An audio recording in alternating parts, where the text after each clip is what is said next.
Me imagino que es para pagar sueldos en el gobierno. Para mantener al Estado y todas sus dependencias. En hospitales y en obras públicas. Lo que no estoy seguro, yo digo que se utiliza por el Estado. En teoría los impuestos se utilizan en educación y salud, pero en el lugar donde yo laboro, que es un hospital nacional, no tenemos ni siquiera las cosas mínimas para hacer una cirugía. Entonces, la verdad es que no te sabría decir hacia dónde van los impuestos. La defraudación aduanera se ubica en el ámbito de los delitos económicos, los cuales son una herencia de la época colonial y se han transformado en males constantes de toda la región. En el delito aduanero no solo concurren conductas evasoras de impuestos, sino que evidencia toda una red de corrupción. Esto afecta y vulnera, ya que Guatemala no es un país que tenga una cultura tributaria muy arraigada, ya que más del 50% de la economía es informal, por lo cual no se emite factura y no genera ningún impuesto, y el poco impuesto que se genera se ve afectado por la falta de confianza de las personas o de los contribuyentes en este caso ante la situación actual que fueron menoscabando tanto la confianza como las medidas de fiscalización y de contribución de las empresas mayoritarias. En la Superintendencia de Administración Tributaria urge una reestructuración y una reingeniería para luchar contra la evasión fiscal. Expertos en materia fiscal consideran que la crisis fiscal tiene sus bases planteadas y que difícilmente la Superintendencia de Administración Tributaria logrará recaudar los 54.7 millardos que se tienen contemplados para el cierre de este año. Y en muchos casos hemos visto, para hablar con toda franqueza, que hay un gran pretexto.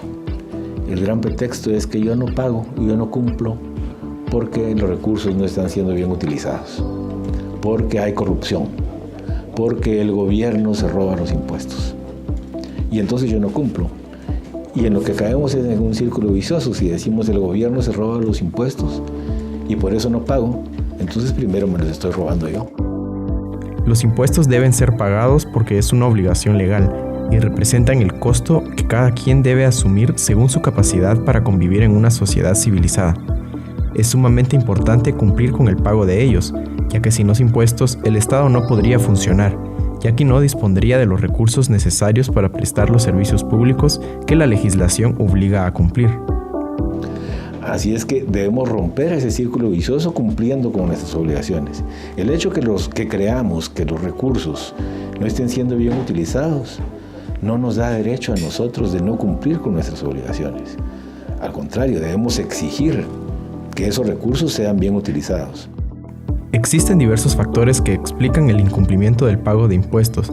Entre ellos, una de las principales es la falta de cultura tributaria, o sea, la ausencia de una práctica habitual de cumplimiento voluntario y consciente de las obligaciones tributarias. La mayor causa de por qué en nuestro país hay un déficit, una situación de no llegar a los objetivos del milenio es precisamente por esa falta de conocimiento de qué son los impuestos, para qué son y qué beneficios obtenemos de ellos. Hay un buen porcentaje de la población que no sabe para qué está pagando impuestos y cuáles son los beneficios que ha recibido precisamente de ese pago de impuestos. Actualmente, la SAT imparte un proceso educativo tributario con la finalidad de promocionar el cumplimiento responsable de las obligaciones por medio del desarrollo de la cultura tributaria, la cual es dirigida a niños y jóvenes, que serán los ciudadanos contribuyentes del futuro, esperando en un futuro el aumento de la recaudación basada en el cumplimiento voluntario de las obligaciones tributarias. Y precisamente este corolario de temas pues están basados en las experiencias de nuestro personaje, que es Simón Abel Tax, que en conjunto con su familia desarrollan una serie de situaciones de convivencias que permiten enfocar esos valores ciudadanos y sobre todo resaltar el fundamento de esa cultura guatemalteca. Simón Tax nació en el año 2005. El nombre del personaje, Simón Tax, tiene un sentido.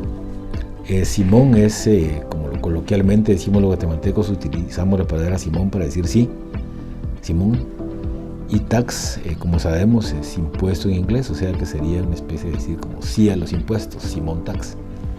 Pero a la vez, Tax es un apellido de origen maya en Alta Verapaz, en Totonicapán, en Quetzaltenango. Se pronuncia Tash, Simón Tash, de manera que resulta también un nombre muy guatemalteco. Y el nombre completo del personaje pues se complementó del Simón Tax con ponerle un segundo nombre, Simón Abel Tax, para que sus iniciales coincidieran con las siglas de la institución, SAT. Y luego, tomando en cuenta que la mamá de Simón Tax, porque también se creó un entorno familiar para el personaje, la mamá de Simón Tax es doña Zoila Cabal, resulta que el personaje, su nombre completo es Simón Abel Tax Cabal.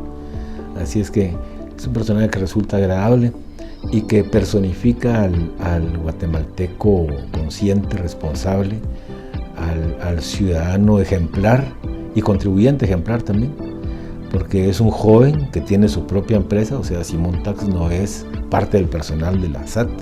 Simón Tax es un joven emprendedor que tiene su propio negocio y que es muy cumplido con el cumplimiento de sus obligaciones tributarias.